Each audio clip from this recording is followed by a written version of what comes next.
Esta noche en Desde las Cámaras transmitimos desde el Senado de la República con nosotros el senador César Cravioto Romero, quien es integrante de la Junta de Coordinación Política y vocero de Morena. Las implicaciones que se derivan de la falta de nombramientos de 3 comisionados de la IFETEL y la importancia que tiene México como pionero en determinar la ciberviolencia como delito con la aprobada Ley Olimpia. Desde las Cámaras comenzamos. Nos encontramos prácticamente a un mes que se concluyan los trabajos de la Comisión Permanente y que el Congreso de la Unión se instale para lo que será el último año de sesiones de la presente legislatura. A lo largo del mes de agosto, los diversos grupos parlamentarios definirán lo que será la agenda prioritaria para lo que será también el último año de la presente administración. Uno de los elementos primordiales que se discutirá y dictaminará será el presupuesto de egresos de la Federación para el ejercicio fiscal del año próximo, en el que deberán considerarse recursos para la culminación de las obras prioritarias del gobierno federal. A lo anterior se suman los recursos destinados a los gobiernos estatales que, si bien deberán ser enfocados al crecimiento y desarrollo social, no deben soslayarse rubros prioritarios que garanticen una mayor seguridad y justicia para la población. Desde esta tribuna mantendremos bajo la lupa este proceso. ¿Qué se debatió durante la sesión de la Comisión Permanente? La Comisión Permanente del Congreso de la Unión inició la sesión de la Comisión Permanente con un minuto de silencio. A petición del diputado Marcelino Castañeda Navarrete, guardaremos un minuto de silencio en memoria del empresario don Alejandro Martí, quien falleció el pasado lunes 24 de julio a los 73 años. El señor Alejandro Martí también fue activista y director de la organización México SOS, conocida por su labor en contra de la inseguridad. El Pleno de la Comisión Permanente también otorgó reconocimientos a destacados académicos de diferentes instituciones de nuestro país. Además, con el objetivo de analizar la actual situación de la Secretaría de Salud en nuestro país, los legisladores exhortaron al Consejo de Salubridad General para presentar informes sobre los avances de la Política Nacional Farmacéutica. A 2 años de distancia, no se tiene ninguna noticia alguna sobre las labores que en este rubro ha desarrollado el Consejo de Salubridad General.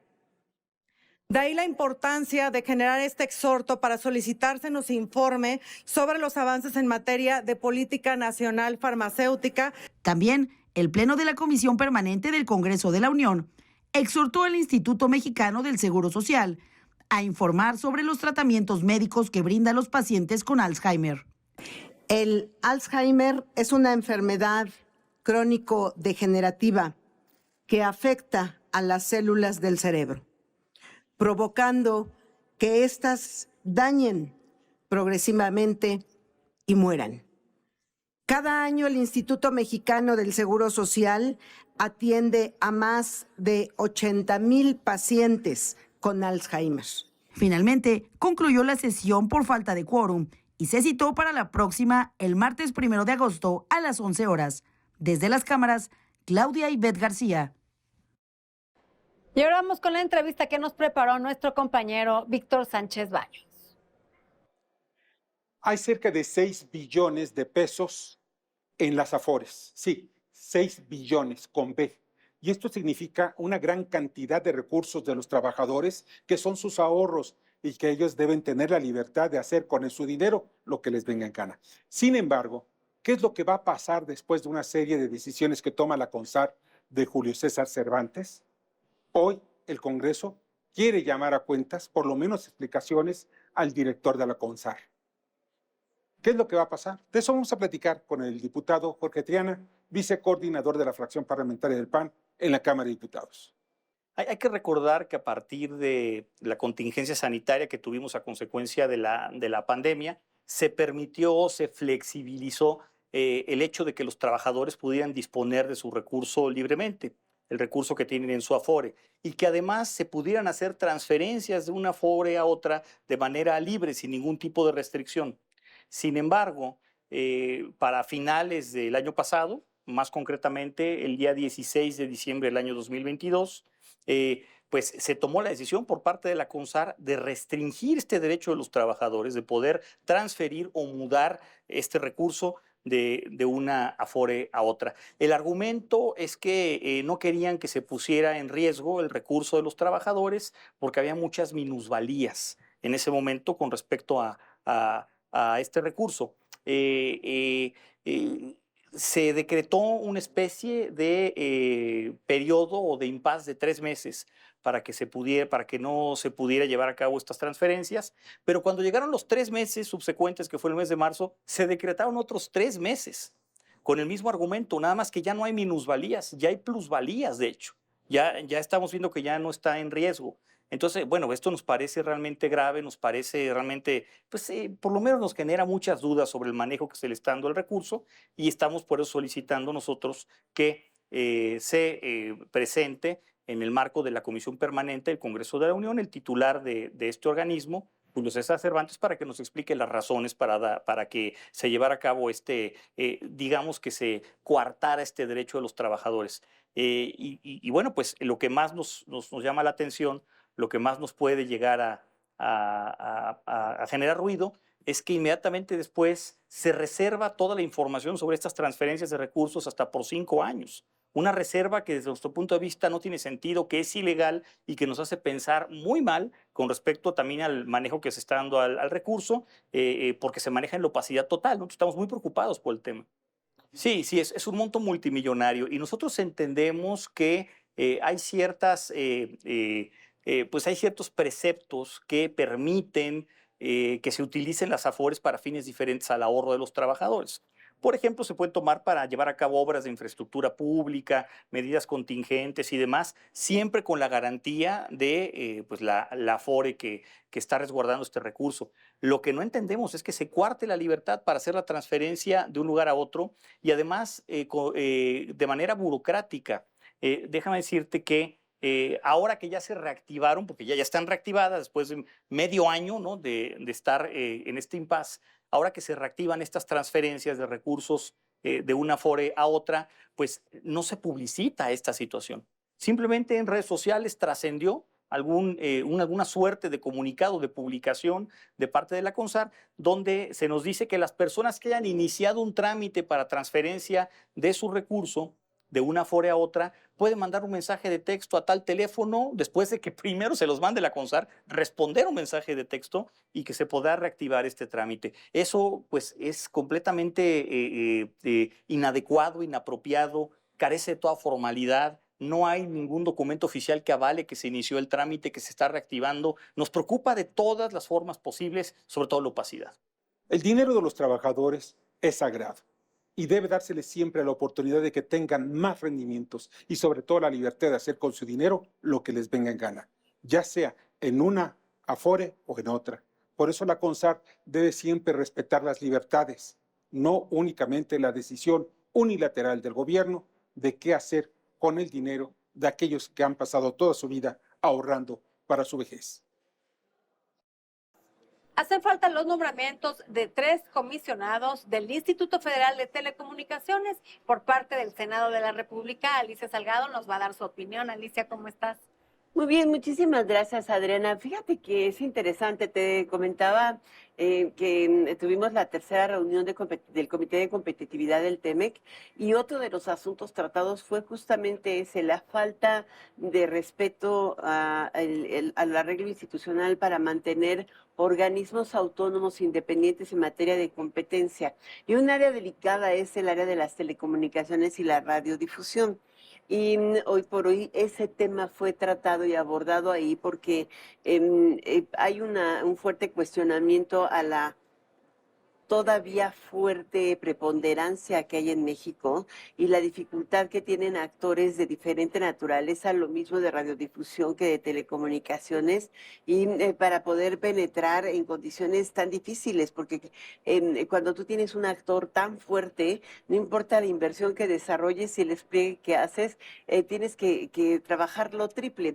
Para ellos invertir resulta en menos de el 3 o 2% de sus utilidades, utilidades y para los actores nuevos puede representar entre el 40 y el 30% de la utilidad. Esa es la enorme diferencia. Entonces, no pueden competir en las mismas dimensiones. Eso mismo fue tratado ahí y también el costo del espectro. Lo cierto es que el tema de los comisionados del IFT pareciera que no tiene mayor importancia para el Senado de la República ni para el presidente.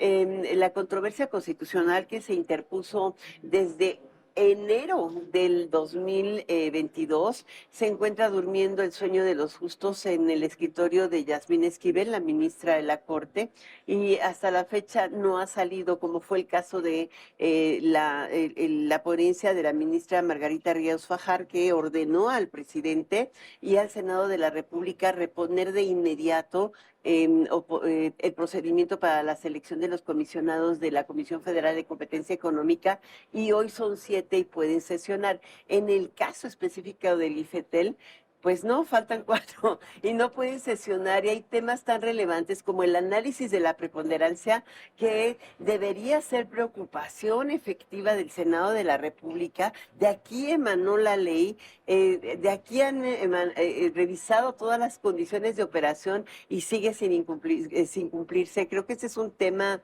relevante y clave para el país.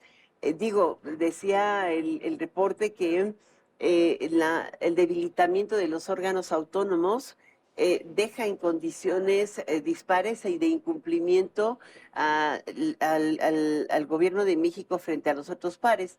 Y pues se va a iniciar ya una acción de investigación más profunda, cuestionando justamente esta falta de acción legislativa.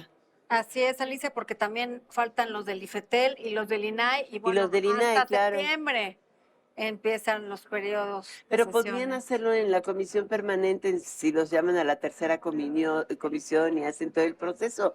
Hemos tenido aprobaciones de esta naturaleza, ¿no? De elegir esto, de No. cumplir con su responsabilidad. Y que salga también aunque sea que sea Del una orden ejecutivo, que sea una del orden. judicial, pero mire, ¿qué podemos decir? Bueno, Alicia, pues gracias por estar aquí con Gracias, nosotros. Adriana. Hasta la próxima. Gracias. La Ley Olimpia es un conjunto de reformas a la Ley General de Acceso a las Mujeres a una Vida Libre de Violencia y al Código Penal Federal. Con esta legislación, México es ejemplo para que otros países también reconozcan que la ciberviolencia es un delito. Vamos a ver la nota que nos preparó Claudia Ivette García. Su lucha ya hizo eco en América Latina. Olimpia Coral está llevando justicia social más allá de nuestras fronteras con una ley sin precedentes en territorios cada vez más lejanos. Una mujer que es bandera de la lucha de millones está pisando fuerte, y es por ello importante reflexionar sobre la historia y los alcances de la Ley Olimpia, que hoy es una realidad en Argentina. Hagamos algo de historia. Nacida en Huauchinango, Puebla, Olimpia creció como una niña y joven destacada académicamente. Sin embargo, tras la difusión masiva de un video de su vida privada, inició una larga lucha que hoy la está llevando por terrenos insospechados. Después de superar importantes barreras e incluso de estar cerca del suicidio, Olimpia decidió luchar. Decidió estudiar Derecho y plantear una reforma de ley en el año 2014, teniendo únicamente 19 años de edad. Fue así como llegó al Congreso de Puebla la Ley Olimpia. Tuvieron que pasar varios años y lamentablemente muchas víctimas más de violencia digital para que finalmente la Ley Olimpia fuera aprobada en 2018. Fue así como una reforma al Código Penal de Puebla reconoció la violencia digital como una modalidad de delito, logrando sanciones hasta de 6 años de prisión a quienes compartan material virtual íntimo sin consentimiento.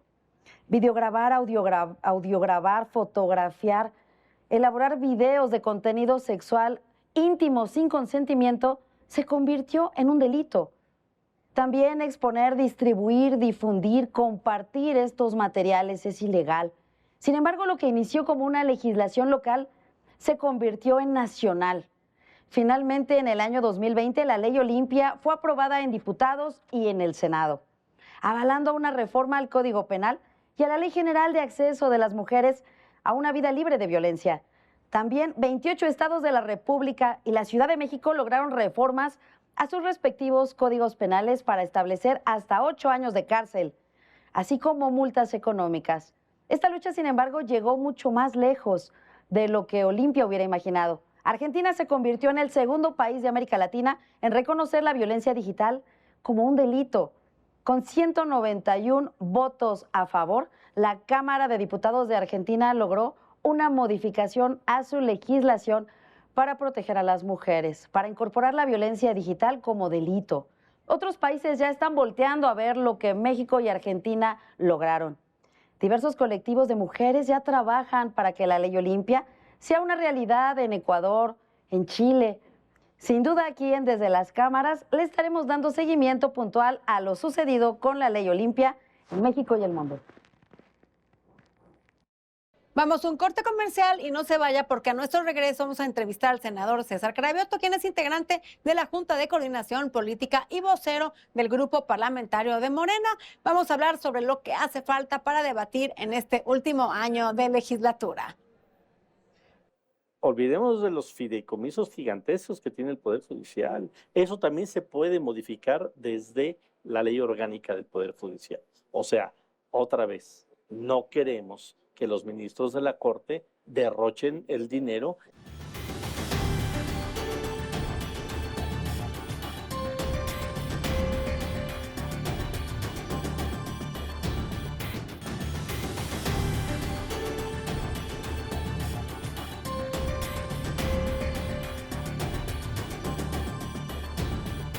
Gracias por permanecer con nosotros y ahora vamos a ver qué nos trae Virulo.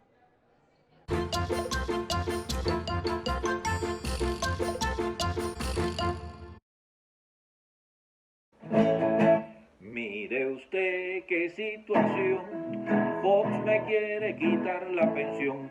Mire usted qué situación, Fox me quiere quitar la pensión. Me dice que soy un huevón, me dice que hay que trabajar para que él pueda recuperar lo que el PG le quitó. Mire usted qué situación, Fox me quiere quitar la pensión. Mire usted qué situación, Fox me quiere quitar la pensión. Yo soy un adulto mayor que vive con necesidad y le digo a Vicente Fox, mejor come si te vas. Mire usted qué situación, Fox me quiere quitar la pensión. Mire usted qué situación, Fox me quiere quitar la pensión. Licenciado en Comunicación por la Universidad Iberoamericana, César Cravioto Romero, nuestro invitado esta semana. Hablará de lo que viene y de lo que se ha aprobado, ya que también es vocero de Morena en el Senado. Pendientes de la legislatura para un país mejor. Escuchemos con mesura lo que dice el senador. Estamos aquí en el Senado transmitiendo con el senador de Morena, César Cravioto, quien además es el vocero de su fracción parlamentaria. ¿Cómo está, senador? Bien, Adriana, un gusto saludarlos, un gusto recibirlos aquí en el Gracias Senado. por otra vez darnos espacio. Como siempre. César, tú como vocero y además, bueno, un senador muy relevante en tu fracción parlamentaria, platícanos cuáles son los retos que se va a enfrentar este último año de esta legislatura. Es un año y además viene la elección más importante de la época moderna, la elección del 2024. Platícanos cuáles son los retos. Además de que va a ser todo el tema político electoral y justamente al inicio del periodo, inicia el año electoral que es septiembre, yo creo que todavía tenemos un año legislativo que podemos sacar muchas cosas. Por ejemplo, está esto que nos echó abajo la Corte, que es el Plan B en materia electoral. La Corte lo echó abajo por supuestas fallas en el procedimiento legislativo.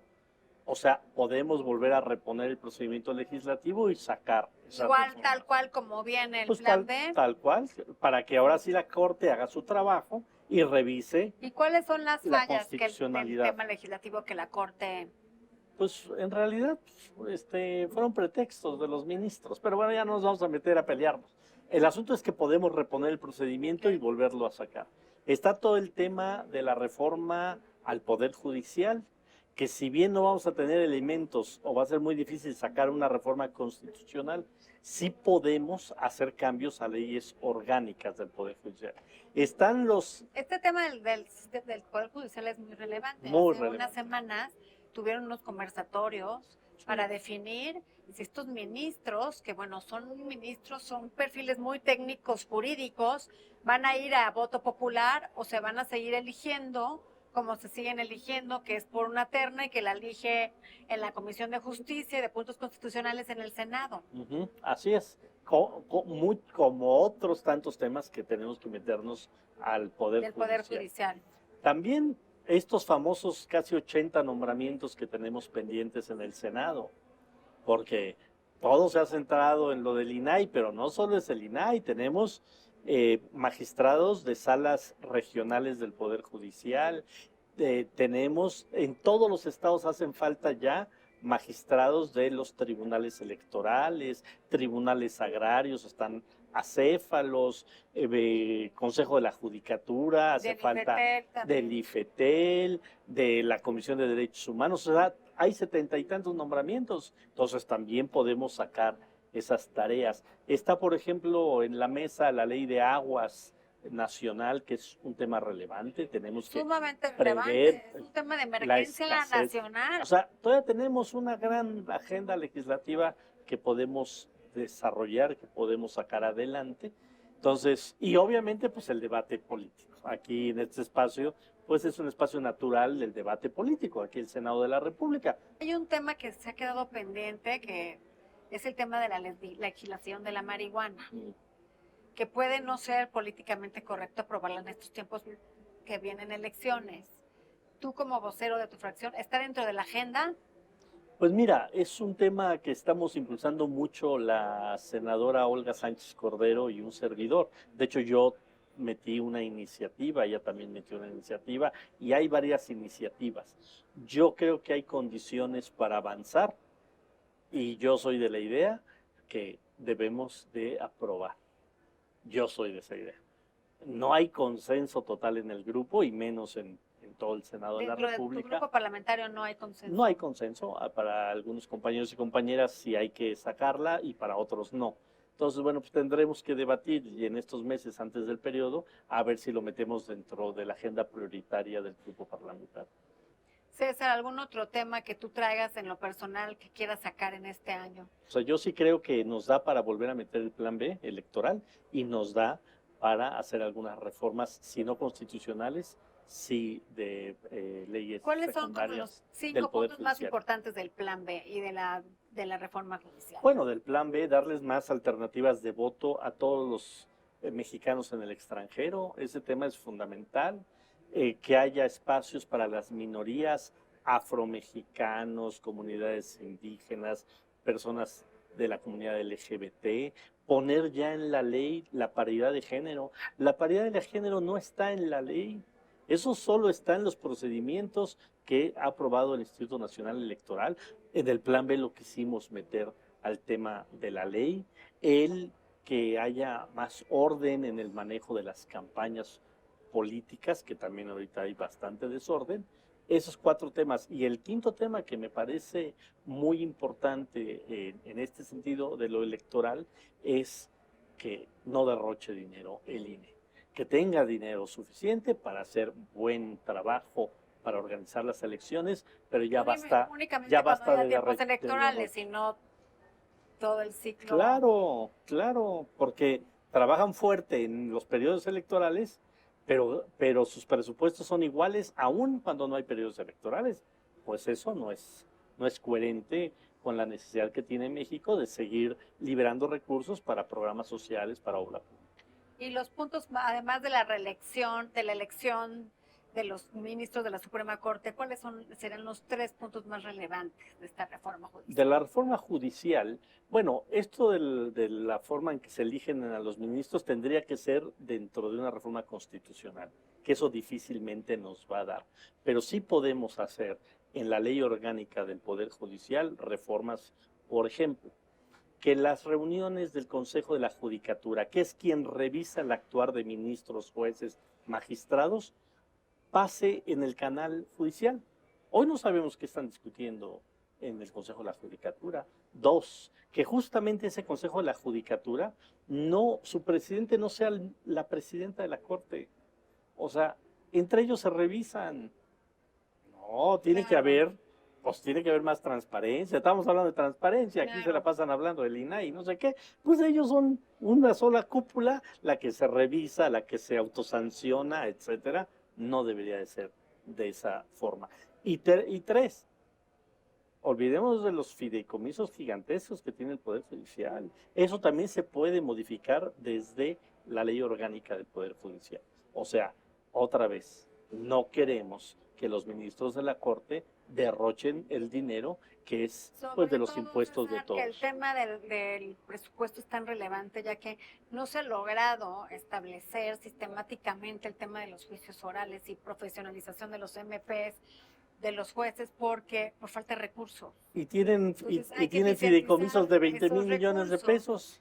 Para hacer un sistema judicial de avanzada, moderno, porque bueno, ya estamos tarde, todos los países del mundo ya tienen implementados los juicios orales y tienen sistemas de avanzada y el nuestro sigue siendo retrógrada, donde habita la corrupción y la falta de profesionalización. Y mientras tienen fideicomisos ahorraditos de 20,000 millones de pesos.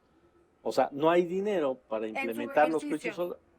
Bueno, en subejercicio, que en lugar que lo regresen a las arcas de la federación para que se reutilice, no, lo van ahorrando ellos en fideicomisos, pues para cuando se retiran, ¿verdad? Para cambiar de camioneta cada año, pues no, eso ya no puede seguir sucediendo en el Poder Judicial. Así es, César, pues vamos a estarle dando aquí seguimiento. Muchas gracias. Programa, este último año Muchas gracias. De esta legislatura. Gracias por estar con nosotros. Gracias. Y no nos olviden que todavía hay mucho por trabajar en esta legislatura. Por supuesto. Gracias. Se nos acabó el tiempo, pero no dejen de vernos próximo jueves en el único programa que pone bajo la lupa el quehacer legislativo. Buenas noches.